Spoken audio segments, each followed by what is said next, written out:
La fameuse loi de 64, c'est une loi qui va être pionnière sur la question de l'eau. Donc il y a une dimension territoriale qui est intéressante puisqu'elle est là pour transcender les frontières administratives. Il y avait aussi un autre élément intéressant, c'était au niveau de la gouvernance de l'eau, en créant des agences qui étaient censées, correspondre à une division du territoire en bassins. Et donc ces agences de l'eau pouvaient apporter une gouvernance intéressante sur la question de l'eau. Et puis les redevances. Avec la loi de 92, on met l'accent plus sur une planification territoriale de l'eau, avec la création des schémas directeurs d'aménagement des eaux, et puis ce qu'on appelle également les schémas d'aménagement et de gestion des eaux à un échelon plus étroit, avec l'accent sur le fait que l'eau est un patrimoine commun de la nation. La loi de 2006 sur l'eau, elle est là pour répondre aux exigences de la directive 4 sur l'eau de 2000.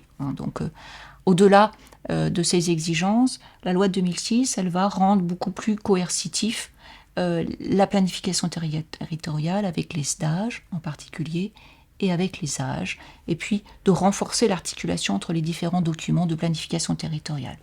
La directive 4 sur l'eau de 2000, au niveau européen, je dirais son grand mérite, c'est en effet d'imposer des objectifs obligatoires. Des objectifs en termes de bon état écologique des masses d'eau et de bon état quantitatif et chimique de certaines masses d'eau comme les eaux souterraines. Si on décline au niveau breton, là c'est vrai que on n'est pas du tout face à nos résultats très ambitieux que fixait la directive 4 sur l'eau. On sait très bien qu'on a d'autres politiques qui ne rencontrent pas forcément les objectifs de la politique de l'eau, ou en tout cas qui s'opposent ou qui sont contrariés. On peut penser à la politique agricole, on peut penser aussi à d'autres aspects comme l'urbanisation qui n'est pas forcément toujours très très bien maîtrisée, ou la politique des transports.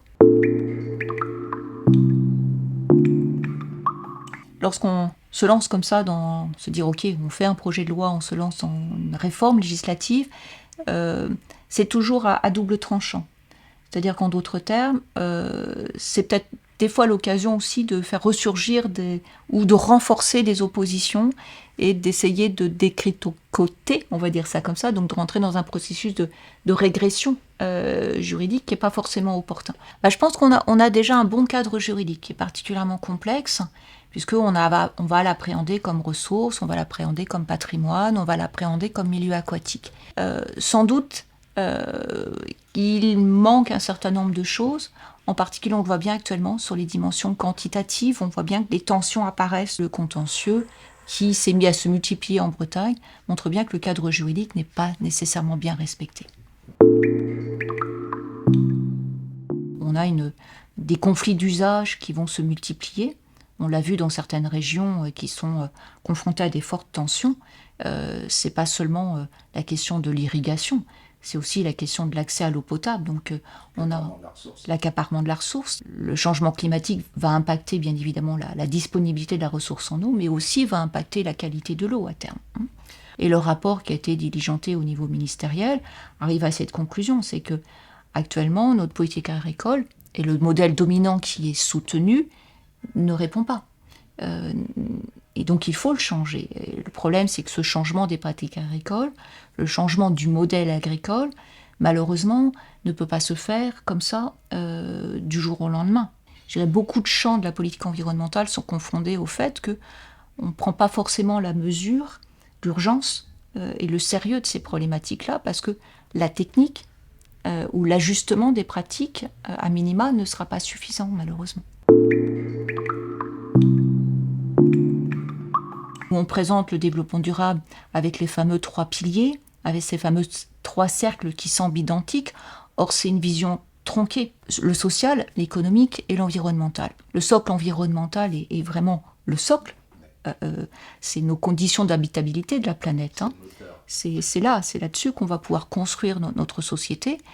Il y a le social, parce que c'est notre société et c'est l'humain et le vivant qui est présent. Et après, l'économie devient un moyen. L'environnement, eh bien, on va plutôt prendre ça comme une externalité du modèle économique. Et en d'autres termes, on va essayer d'ajuster, accompagner l'économie en prenant en compte l'environnement. Or, c'est pas c'est pas ce paradigme-là qu'il faut avoir. C'est plutôt construire notre société, notre modèle économique en fonction d'eux.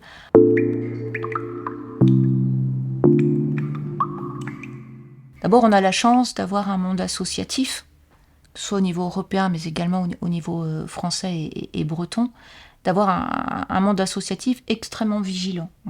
C'est pas pour rien qu'on les qualifie de sentinelles, de vigies, de lanceurs d'alerte. Heureusement, l'association aux rivières de Bretagne a développé extrêmement rapidement une stratégie juridique, c'est-à-dire à la fois de participer à différentes structures de gouvernance, d'être bien présent. Plusieurs contentieux, ou certains contentieux ont pu être développés au niveau européen. On voit bien que grâce au monde associatif, les juges deviennent de plus en plus sensibilisés et commencent à mobiliser des pouvoirs qu'ils ne mobilisaient pas forcément, que ce soit les injonctions faites aux autorités publiques d'agir dans un temps limité, voire la mise en place d'astreintes dans l'hypothèse où le jugement n'est pas respecté.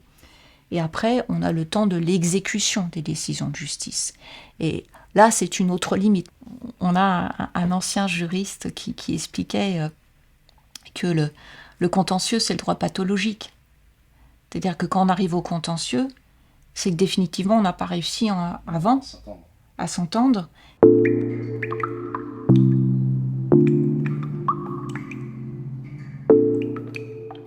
C'est un mouvement qui est arrivé en Europe, qui se dessine, on le voit avec la Laguerre Mamenor, et cette théorie de la nature, elle soulève beaucoup de controverses. Alors beaucoup de controverses, pourquoi ?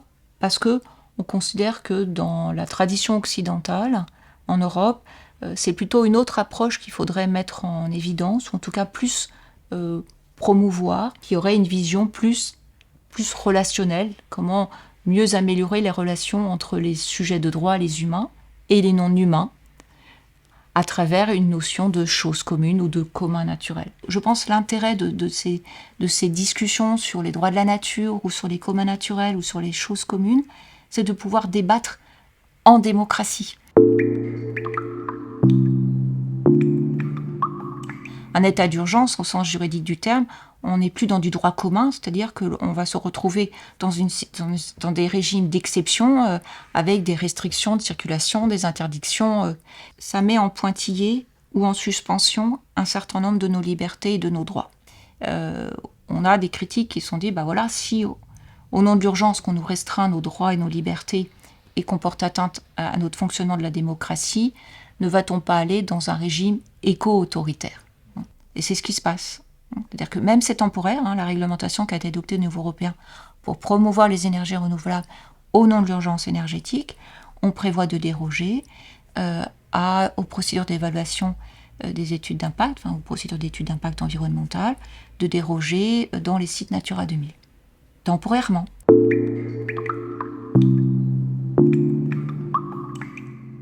On a des scientifiques comme Jean Jouzel qui maintenant n'hésitent plus à être sur le devant de la scène.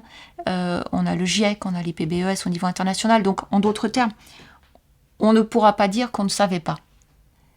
Malheureusement, on peut en effet se poser la question, c'est est-ce qu'ils ont vraiment pris ça au sérieux ? Il y a eu l'inertie politique pendant un certain nombre d'années. Des choix politiques ont été faits, des choix économiques ont été faits. L'exemple des retenues d'eau, l'exemple des bassines, il y a un rapport de force qui est là. Il y a des enjeux de pouvoir qui sont présents. Donc, du jour au lendemain, ou en tout cas on dit on va changer les cartes, on va changer les règles du jeu, c'est évident qu'il y a des résistances. Il n'est pas suffisamment ambitieux, et puis ces traductions montrent bien encore une fois qu'on n'a pas forcément pris la mesure de tous les enjeux, et il faut une bonne dose de courage politique. Et donc il faut que toutes les parties prenantes soient mises autour de la table et que toutes les politiques publiques soient mobilisées et qu'on mette en place des vraies hiérarchies et que des décisions politiques soient. Le droit sera là pour accompagner. Respectons déjà la réglementation existante. Ça sera déjà beaucoup.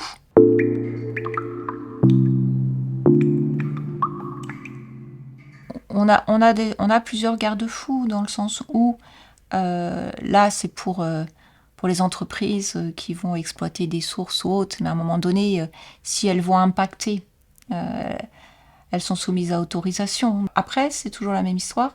du contrôle et de la surveillance.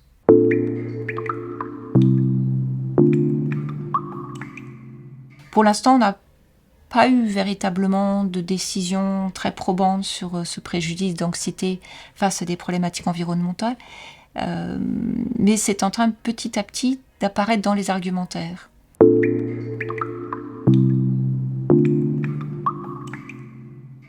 La mobilisation des citoyens sur les questions d'eau, sur des questions, comme on le voit, sur des questions de biodiversité, sur des questions de pollution de l'air, elle est extrêmement précieuse. Et si on n'y fait pas attention, en effet, notre démocratie se retrouvera en danger. Non pas pour l'éco-terrorisme ou de l'autoritarisme vert, mais au contraire. Ne pas avoir pris au sérieux ces questions d'environnement, de protection de la ressource en eau, et tout simplement de l'humain. Oui. Moi, c'est ça qui m'inquiète le plus actuellement, la démocratie.